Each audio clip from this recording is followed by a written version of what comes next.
Dala, Dala, Dala, Dala. Bienvenue dans ce nouvel épisode sur les principes de la Mahat. Nous allons voir une nouvelle invitation qui nous est proposée. Une invitation qui nous vient pour nous aider à continuer sur ce cheminement qui est de grandir spirituellement, personnellement et de continuer à s'améliorer, de vraiment devenir la meilleure version de nous-mêmes. Dans ce contexte, la Mahat nous offre une autre invitation qui nous pousse à regarder la manière dont l'on agit, notre façon de faire, notre façon d'approcher et de continuer, de persévérer, quelle que soit la situation qui est présentée. La Mahat nous invite à donner le meilleur de nous-mêmes dans toutes les circonstances. C'est un standard que chacun de nous doit intégrer, doit se mettre en tête, doit exemplifier, doit vivre au quotidien pour vraiment comprendre ce qu'il est attendu, mais aussi pour pouvoir aussi travailler sur soi-même. Beaucoup pensent que le monde est à changer, qu'il faudrait refaire les politiciens, les lois, etc., etc. Mais mes amours, je vous répète et je vous le dis que ce ne sont pas les autres qui doivent changer, mais c'est d'abord soi-même, c'est nous-mêmes qui devons changer si nous voulons pouvoir voir un monde meilleur. Et je sais que ce n'est pas une pensée ou une approche populaire. Chacun de vous a tendance à vouloir toujours regarder ce que le voisin ne fait pas bien ou ce que quelqu'un d'autre ne fait pas bien. Ici, avec la Mahat, il n'est pas question de regarder les autres, il est question de mettre la loupe sur soi-même, de pouvoir regarder les choses en soi, la façon dont on contribue à la négativité qui se passe ou les événements qui se produisent. Et bien sûr, cette Mahat nous demande de nous tourner sur nous-mêmes parce que nous sommes vraisemblablement la seule personne que nous pouvons changer. Nous n'avons pas le contrôle de changer les autres, mais nous pouvons certainement nous changer nous-mêmes. Et donc il n'y a pas d'excuse. Il n'y a pas d'excuse pour ne pas prendre la responsabilité de nos pensées, de nos façons de percevoir les choses, et bien sûr des actions que l'on pose au jour le jour. Ce principe de la Mahat reconnaît aussi deux choses. La première, c'est que on ne vous demande pas l'impossible. En vous demandant de faire du mieux que vous pouvez dans toute situation, on ne vous demande pas d'être une super femme ou un super homme. On ne vous demande pas d'aller au bout du monde ou de faire des choses grandeur nature ou extraordinaires. Bien sûr, si vous y parvenez, c'est un accomplissement digne. Mais ce n'est pas ce qui vous est demandé, ce n'est pas ce qui vous est attendu. Et bien sûr, à travers ce qui vous est attendu, en faisant du mieux que vous pouvez, vous verrez que dans certains domaines, sur certains projets ou sur certains sujets, vous allez pouvoir exceller et voir vous-même que l'élément unique que vous apportez a du sens et que vous allez vous rendre compte de la raison pour laquelle vous êtes ici maintenant avec nous. Mais la Mahat reconnaît qu'il va y avoir des moments où vous allez vous sentir limité, où vous allez vous sentir dans l'incapacité de faire mieux ou de faire plus ou d'en donner ou d'en redonner. Donc, ce n'est pas le moment d'abandonner pour autant. La Mahat, c'est la deuxième chose qu'elle reconnaît. Elle reconnaît qu'il est toujours possible de faire de son mieux dans toute situation. Et ceci vous permet enfin de lâcher un peu prise, d'être moins intransigeant avec vous-même. Souvent, on est très dur avec soi-même, parfois même plus dur qu'on l'est avec les autres. Et vraisemblablement, parfois aussi, lorsqu'on est très dur avec les autres, c'est parce que c'est le standard que l'on se met sur soi-même. En pointant le doigt sur les autres avec des reproches spécifiques et d'une manière spécifique, nous ne faisons que refléter les standards que nous imposons à nous-mêmes et qui est la manière dont nous nous jugeons nous-mêmes. Alors la Mahat demande ici que l'on soit honnête avec soi-même, que l'on puisse regarder ses fautes, ses erreurs, ses échecs et voir aussi les situations, les projets, les contextes dans lesquels on n'a pas donné du meilleur de soi, où on s'est contenté de faire le minimum. Parfois même, on n'a même pas voulu commencer ou essayer. Elle nous demande, ou elle requiert de nous qu'on regarde ces instants, ces situations-là, avec l'humilité qui est nécessaire pour comprendre que vous auriez pu mieux faire. Et comprendre cela n'est pas suffisant. Prendre conscience que l'on n'a pas assez bien fait ou que l'on a même mal fait n'est pas suffisant. Il vous faut maintenant mieux faire. Et c'est en faisant mieux que les choses changent. Elles ne changent pas du jour au lendemain, elles vont demander que vous fassiez mieux tous les jours qui viennent, à chaque heure, à chaque minute, à chaque seconde.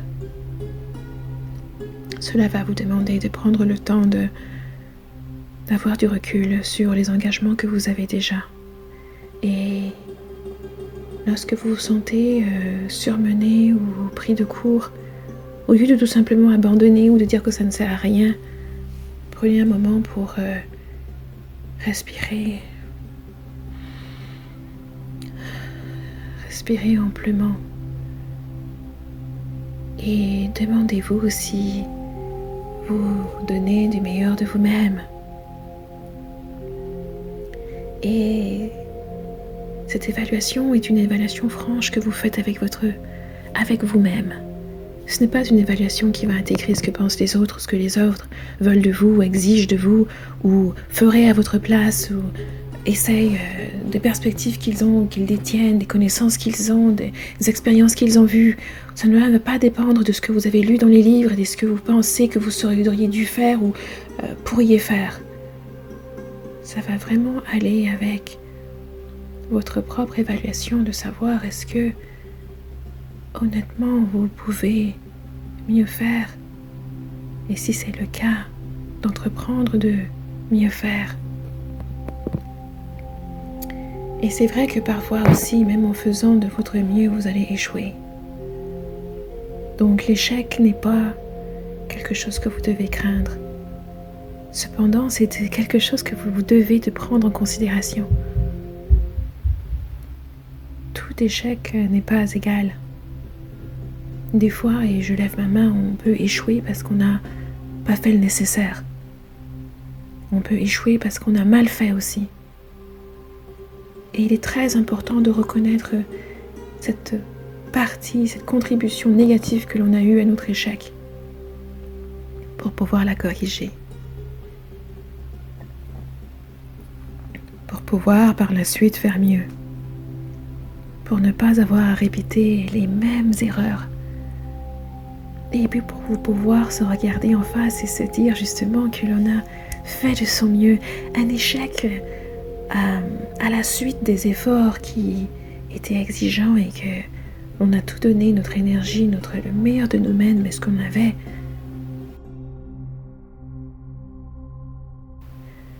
Cet échec-là n'aura pas le même goût, ni la même amertume, frustration, déception, qu'un échec que vous savez que vous n'avez pas donné du meilleur de vous-même. Et justement, c'est pour cela qu'en faisant cela, en donnant du meilleur de vous-même dans n'importe quelle situation que vous trouvez ou qui se présente à vous, vous n'aurez pas à vivre avec des regrets. Des regrets de si vous aviez essayé ça ou si vous aviez fait ci, parce que vous avez déjà tout essayé. Parce que vous avez justement donné du meilleur de vous-même.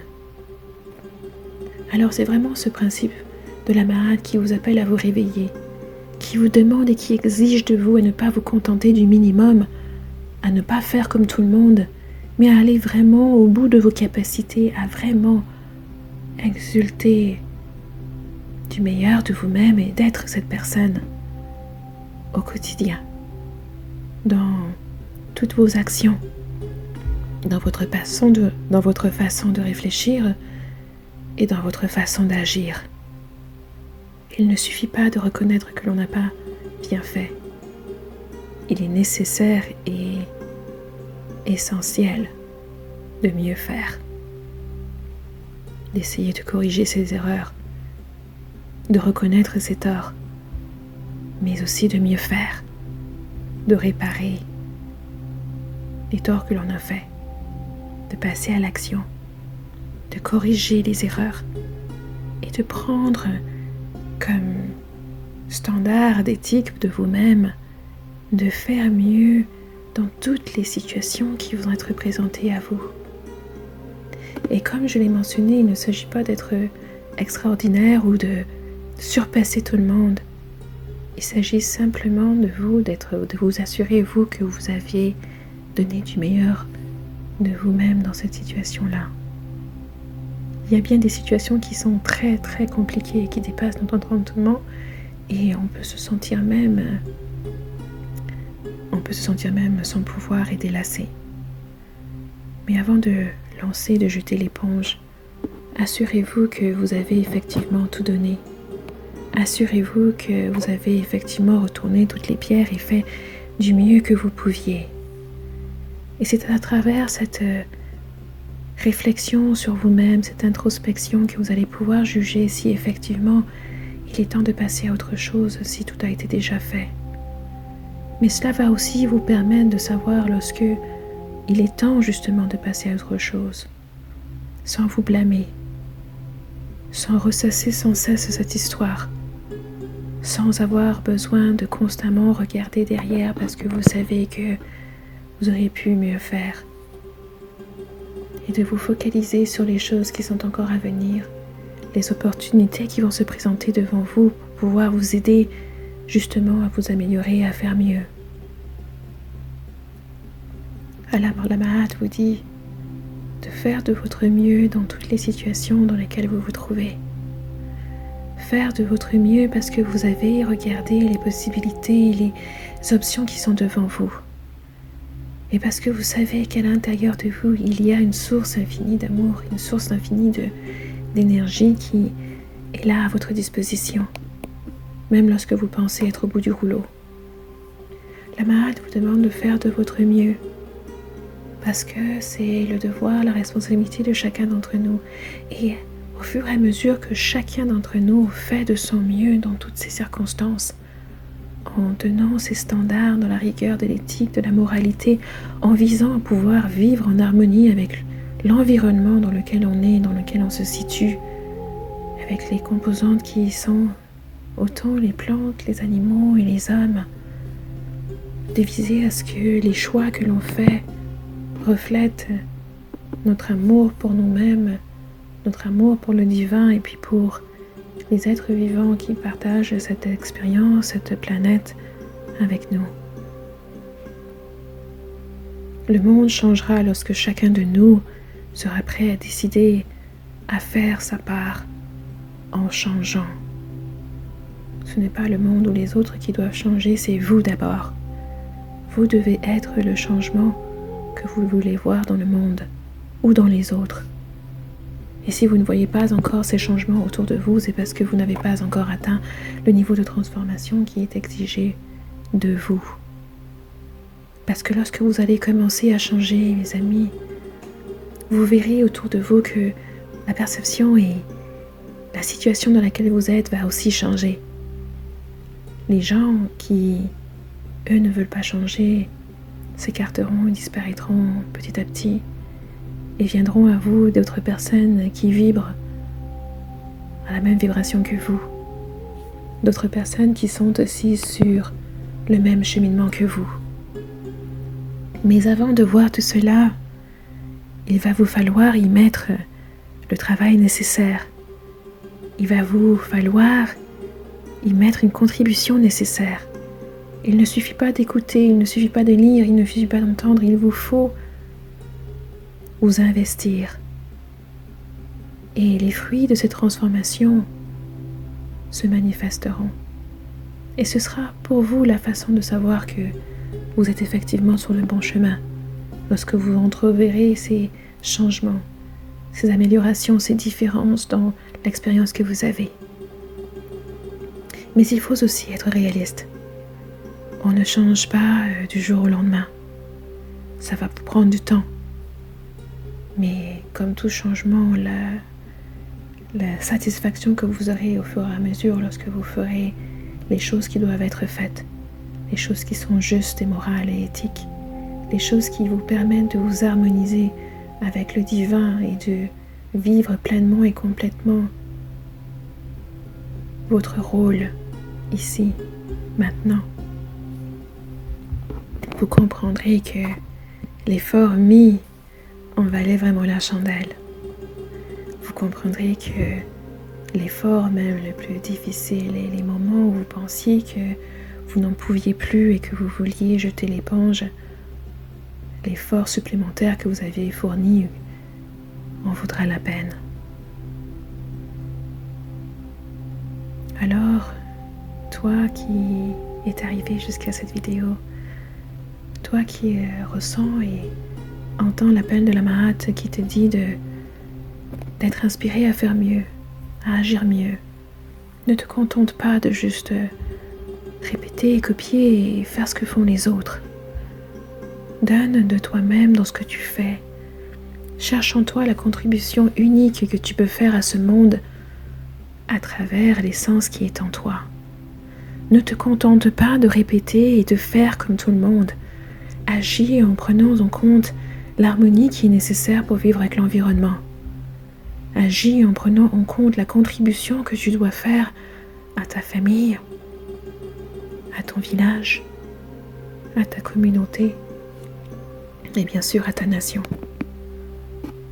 Réveille-toi et vois en toi cette personne, cette meilleure version de toi-même qu'il te faut atteindre en y mettant le travail nécessaire, en te levant tous les jours, chaque matin, en te disant qu'aujourd'hui, tu décides d'être une personne meilleure. Et même si les autres te rappelleront de tes échecs, te rappelleront du nombre de fois que tu es tombé, te rappelleront des choses que tu as mal fait, ne leur en tiens pas rigueur. Vois ces rappels comme des encouragements pour te dire qu'il te reste encore du travail à faire, pour te dire que ça vaut vraiment la peine et pour aussi te permettre de voir le cheminement que tu as déjà parcouru, en te rappelant et en sachant que tu n'es plus cette personne qui a commis toutes ces erreurs-là, que tu continues d'avancer, que tu continues de faire mieux. Alors le matin, lorsque tu te réveilles et que tu as faim et que tu veux préparer quelque chose, en ouvrant ton frigo, que ce soit un frigo abondant de vivrailles, les unes les plus délicieuses que les autres, ou un frigo presque vide où il n'y a que 2 ou 3 choses dedans. Décide de faire de ton mieux avec ce que tu as. Décide que peu importe ce que tu cuisineras ce jour-là, ce matin, ce soir-là, que tu le cuisines avec amour et que tu en fasses un plat délicieux, peu importe les ingrédients à ta disposition. Que tu puises en toi cette force en toi, cette vitalité, cet amour, et que tu l'imprègnes dans tout ce que tu fais. Que ce soit pour faire un repas que tu vas manger seul, ou partager avec ta famille, ou tes amis, ou d'autres. Que tu te décides à ce que chaque projet, chaque engagement que tu prends, tu le feras avec le meilleur de tes habiletés, tu y donneras le meilleur de toi-même, et que tu laisseras ton travail parler de lui-même parce qu'il tiendra avec lui l'essence de qui tu es. Quelqu'un qui est digne, quelqu'un qui fait de son mieux, quelqu'un qui vise l'excellence. Quelqu'un qui prend un engagement vraiment au sérieux et qui donne tout ce qu'il a dans le contexte de chacune des situations, malgré les défis aussi difficiles qu'ils soient.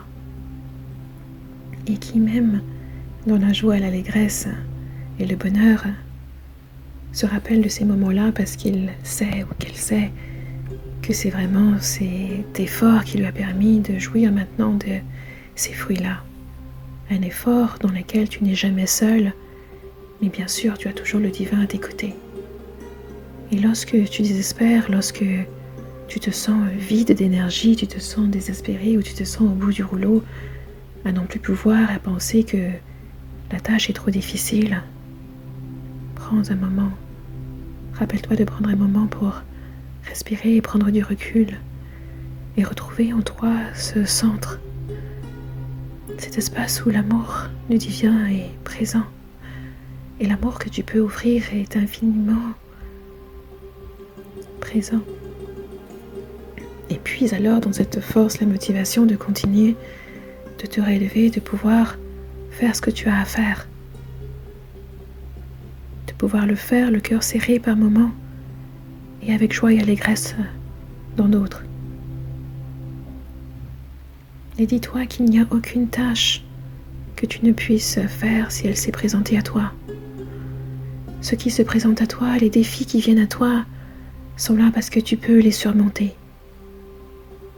Il suffit que tu te rappelles de cela dans ces moments difficiles et que tu saches que faire de ton mieux est suffisant. Faire de ton mieux est suffisant. Et que dans ce cheminement où tu fais toujours de ton mieux, à chaque seconde, à chaque minute, à chaque heure, chaque jour, que tu te rendes compte qu'en faisant cela, tu te rapproches de plus en plus de la personne que tu es vraiment, de cette meilleure version de toi-même. Et qu'en agissant ainsi, c'est vraiment par là que tu agis et que tu es en train de contribuer à la transformation du monde que nous connaissons.